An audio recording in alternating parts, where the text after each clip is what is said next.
जय हिंद दोस्तों। हम चर्चा कर रहे थे हिमालयी नदी तंत्र के बारे में। हमने सबसे पहले ब्रह्मपुत्र नदी, उसके बाद गंगा और उसकी सहायक नदियों की चर्चा की। हम गंगा और उसकी सहायक नदियों की चर्चा करते समय हमने चर्चा की थी कि हम यमुना नदी के किसकी सहायक नदी है, तो गंगा की।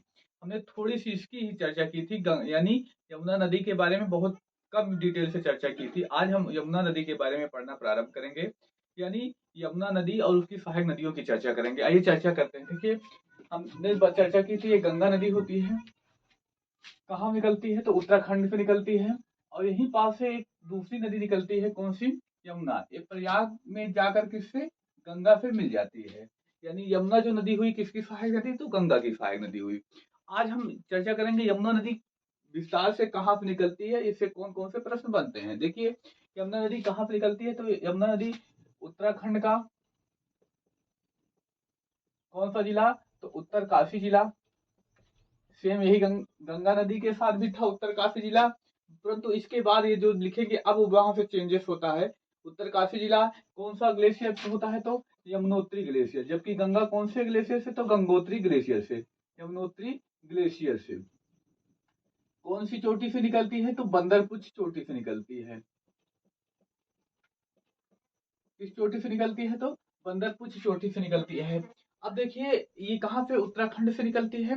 उत्तराखंड से हमने चर्चा की। अब अगला प्रश्न जो पूछा जाता है, बताइए उत्तर प्रदेश में कहाँ से प्रवेश करती है, यानी उत्तर प्रदेश के किस जिले से प्रवेश करती है, तो उत्तर प्रदेश का सहारनपुर जिले से। कौन से, सबसे उत्तरी जिला कौन सा है, सहारनपुर। वहां से प्रवेश करती है, कहाँ पर, उत्तर प्रदेश में। और सहारनपुर में प्रवेश करने के बाद सहारनपुर और उसके साथ हरियाणा के साथ सीमा बनाते हुए दिल्ली चली जाती है। दिल्ली से पुनः हरियाणा और यूपी की सीमा बनाते हुए यूपी में प्रवेश करती है। अब उसके बाद देखिए, यहाँ पर जब यूपी में प्रवेश करती है तो कितने जिलों के साथ, तो 19 जिलों में बहते हुए प्रयागराज में आकर क्या होता है, गंगा से मिल जाती है। और इसकी लंबाई कितनी है, तो 1376 किलोमीटर। कितना है, 1376 किलोमीटर इस यमुना नदी की लंबाई है। बेहद ही महत्वपूर्ण, उत्तर प्रदेश के लिए तो बेहद ही इंपॉर्टेंट है, क्योंकि परीक्षाओं में भी इससे प्रश्न आते हैं और कृषि की दृष्टि से भी यह बेहद महत्वपूर्ण है। आइए चर्चा करते हैं इसके आगे और इसकी सहायक नदियां, यानी अब हम चर्चा करते हैं यमुना किस कौन सी सहायक नदी हैं, उन सब के बारे में चर्चा करते हैं। आइए चर्चा करते हैं। देखिए, यमुना हमने उसमें भी चर्चा की थी, जिस तरफ नदी आ रही है, अगर उस तरफ हम देखें तो उसके इस साइड क्या हो जाएगा, मान लीजिए जैसे यमुना ये आ रही है तो इसकी साइड कौन सी, बाया बाया तट होगा। इस तरफ कौन सा होगा, दाहिना तट होगा। इस तरफ कौन सा तट होगा, तो दाया तट। हम पहले बाएं तट से चर्चा करते हैं। बाएं तट से कौन सी सहायक नदी है, तो मात्र एक सहायक नदी है जो बाएं तट से यमुना नदी में आकर मिलती है। यहाँ से आती है, कौन सी नदी है, तो हिंडन नदी। ये देखिए क्या होता है, हिंडन नदी कहाँ से निकलती है, तो सहारनपुर से निकलती है। कहाँ से निकलती है, सहारनपुर से निकलती है। हिमालय की जो शिवालिक श्रेणी है, यानी निचला हिस्सा है, वहां से निकलती है। कौन सी नदी, तो हिंडन नदी। कौन सी नदी है, तो ये हिंडन नदी। और कहाँ पर, ये नोएडा नोएडा में आकर किससे, यमुना नदी से मिल जाती है। अब नोएडा उत्तर प्रदेश के किस जिले में है, तो उत्तर प्रदेश के गौतम बुद्ध जिले में। यह भी प्रश्न पूछा गया था, नोएडा कहाँ पर है, तो नोएडा उत्तर प्रदेश में ही है। उत्तर प्रदेश के किस जिले में, तो ध्यान दीजिएगा, गौतम बुद्ध नगर जिले में स्थित है। अब आते हैं नीचे साइड से, यानी दाएं साइड से कौन सी नदियां हैं जो आकर इसमें मिलती हैं। तो पहली महत्वपूर्ण जो नदी है, पहली महत्वपूर्ण नदी कौन सी है, तो चंबल नदी। यहाँ चंबल नदी के बारे में चर्चा करें। चंबल नदी इस साइड से आती है। चंबल नदी के बारे में थोड़ा सा चर्चा करें। चंबल नदी से जो महत्वपूर्ण प्रश्न बनते हैं, चंबल नदी कहाँ से निकलती है, तो मध्य प्रदेश के महू जिले से निकलती है। कहाँ से, मध्य प्रदेश के महू जिला। मध्य प्रदेश के किस जिले से, तो महू जिले से निकलती है। और किस पहाड़ी से निकलती है, तो ध्यान दीजिएगा, जनापाव पहाड़ी से निकलती है। किस पहाड़ी से, तो जनापाव पहाड़ी। मध्य प्रदेश के महू जिला और कौन सी पहाड़ी, तो जनापाव पहाड़ी से निकलती है। और मध्य प्रदेश से निकलने के बाद राजस्थान के साथ सीमा बनाते हुए उत्तर प्रदेश में प्रवेश करती है।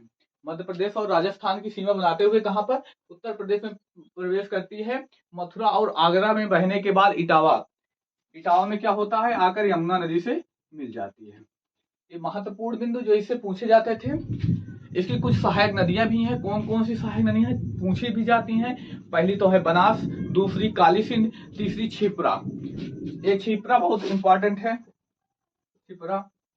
क्यों? क्योंकि उज्जैन का जो महाकालेश्वर मंदिर है किस नदी के तट पर स्थित है? तो इसी नदी यानी क्षिप्रा नदी के तट पर स्थित है। अब अगली सहायक नदी की चर्चा करें। अगली सहायक नदी बेतवा। कौन सी है? अगली सहायक नदी बेतवा। कौन सी सहायक नदी है? तो बेतवा सहायक नदी है। अब ये कहाँ निकलती है? तो ये भी मध्य प्रदेश के रायसेन जिले से निकलती है। कहाँ से निकलती है? मध्य प्रदेश का कौन सा जिला? तो रायसेन जिला। मध्य प्रदेश का रायसेन जिला। और कहाँ पर? उत्तर प्रदेश के हमीरपुर जिले में। कहाँ पर? हमीरपुर जिले में जाकर किससे? यमुना नदी से मिल जाती है। और एक प्रमुख सहायक नदी और बचती है। कौन सी है? तो केन नदी। देखिए केन नदी, ये केन नदी कहाँ से निकलती है? तो ये भी कहाँ से निकलेगी? तो एमपी से ही निकलेगी। किस जिले से? तो एमपी के कटनी जिले से। मध्य प्रदेश के कौन सा जिला? कटनी जिला। मध्य प्रदेश के किस जिले से निकलती है? तो मध्य प्रदेश के कटनी जिले से निकलती है। कौन सी नदी? केन नदी। अब देखिए कहाँ पर? बांदा। उत्तर प्रदेश के कहाँ पर? बांदा में जाकर क्या होता है? ये यमुना नदी से मिल जाती है। और इसका एक नाम और मिलता है। देखिए कहीं कहीं संस्कृत भाषा में इसका एक नाम और मिलता है। कौन सा नाम? तो कर्णवती नदी। हमने चर्चा कर ली यमुना और उसकी सहायक नदियों के बारे में। अब हम अगले वीडियो में चर्चा करेंगे सिंधु और उसकी सहायक नदियों के बारे में, यानी जो भारत से होते हुए सारी नदियां पाकिस्तान जाती हैं और हिमालय से ही निकलती हैं। इन सब की चर्चा हम अगले वीडियो में करते हैं। धन्यवाद। जय हिंद।